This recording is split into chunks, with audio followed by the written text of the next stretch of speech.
بسم اللہ الرحمن الرحیم. Welcome to Fasih educators daily حدیث.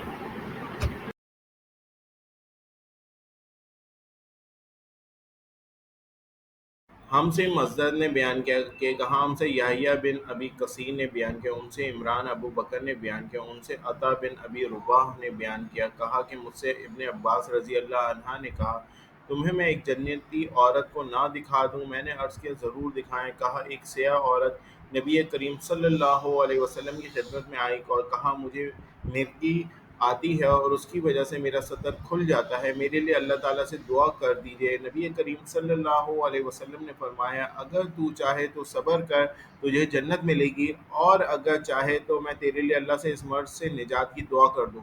اس نے عرض کیا میں صبر کروں گا. پھر اس نے عرض کیا کہ مرگی کے وقت میرا سطر کھل جاتا ہے، آپ اللہ تعالیٰ سے اس کی دعا کر دیں کہ سطر نہ کھلا کرے. نبی کریم صلی اللہ علیہ وسلم نے اس کے لیے دعا فرمائی. Narrated Ata bin Abi Rabah.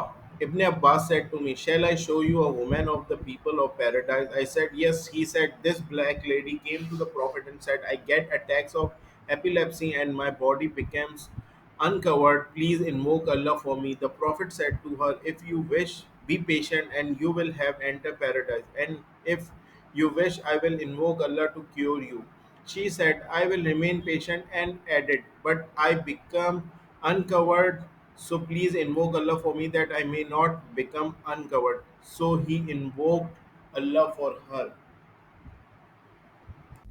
Thanks for watching. Please subscribe our channel Fussy Educators.